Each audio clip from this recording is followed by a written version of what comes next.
இன்னைக்கு நம்ம பண்ண போற டிஷ் ரவா தோசை வித் தேங்காய் சட்னி. வாங்க எப்படி செய்யறதுன்னு பார்க்கலாம்.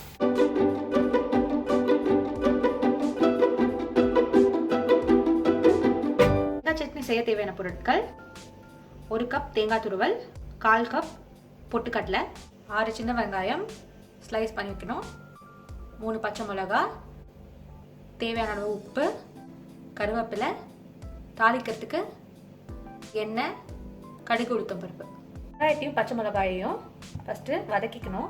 அதுக்கு கொஞ்சம் எண்ணெயை இப்படி ஒரு வானலில் ஊற்றிக்கோங்க. எண்ணெய் நல்லா காஞ்சிருச்சு. பச்சை மிளகாயையும் வெங்காயத்தையும் சேர்த்துட்டு நல்லா வதக்கிக்கணும். இது சும்மா ஒரு 2 மினிட்ஸ்க்கு வதக்கிட்டு நம்ம அடுப்புலேருந்து எடுத்துடலாம். சின்ன தேங்காய், அப்புறம் பொட்டுக்கடலை, அதுக்கு பச்சை மிளகாயையும் வெங்காயத்தையும் ஆட் பண்ணிக்கிட்டு தேவையான அளவு உப்பு சேர்த்து கொஞ்சம் தண்ணி ஊற்றி அரைச்சிக்கணும். தாளிக்கிறதுக்கு தேவையான எண்ணெயை ஊற்றிக்கோங்க. கடுகு, உளுத்த பருப்பை போட்டுட்டு பொரிஞ்சதும் நம்ம எடுத்து வச்சுருந்த இந்த தாளிப்பை தேங்காய் சட்னியில் கொட்டிடணும். ரவா தோசை செய்ய தேவையான பொருட்கள்: 1/2 கப் ரவா, 1/2 கப் அரிசி மாவு, 1/4 கப் மைதா, அதில் பாதி கடலை மாவு, 2 டேபிள் ஸ்பூன் தயிர், 1/2 டீஸ்பூன் சீரகம், 1/2 டீஸ்பூன் மிளகு, ஒரு சின்ன துண்டு இஞ்சி, ஒரு பச்சை மிளகாய், கொஞ்சம் கருவேப்பிலை, தேவையான அளவு உப்பு. ஒரு பவுலில் நம்ம எடுத்து வச்சிருந்த ரவா, அரிசி மாவு, மைதா, கடலை மாவு, தயிர், அப்புறம் தேவையான அளவு உப்பு, கொஞ்சம் தண்ணி ஆட் பண்ணி நல்லா தண்ணியை காய்ச்சி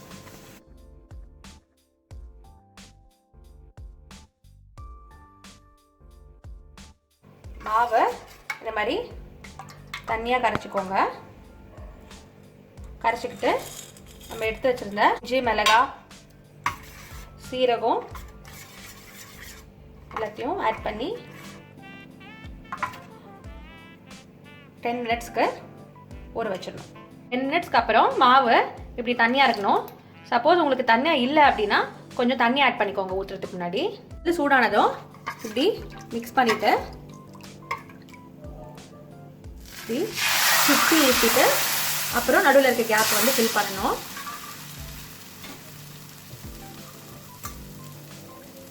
கொஞ்சம் எண்ணெய் ஊற்றிக்கோங்க. இப்படி லைட்டாக இந்த ஹோல்ஸ் எல்லாம் ப்ரௌன் ஆனதுக்கப்புறம் திருப்பிடணும். இப்போ இன்னொரு சைட் திருப்பிட்டு நம்ம தோசை எடுத்துடலாம். நம்மளோட ரவா தோசை இந்த மாதிரி மொறு மொறுன்னு சூப்பராக ரெடி ஆகிடுச்சு. உங்கள் வீட்டில் நீங்கள் ட்ரை பண்ணி பார்த்துட்டு எப்படி இருந்ததுன்னு கமெண்ட் செக்ஷனில் சொல்லுங்கள். இந்த வீடியோ உங்களுக்கு பிடிச்சிருந்ததுன்னா லைக் பண்ணுங்கள், ஷேர் பண்ணுங்கள், மறக்காம இந்த சேனலை சப்ஸ்கிரைப் பண்ணிடுங்க. Until then, bye.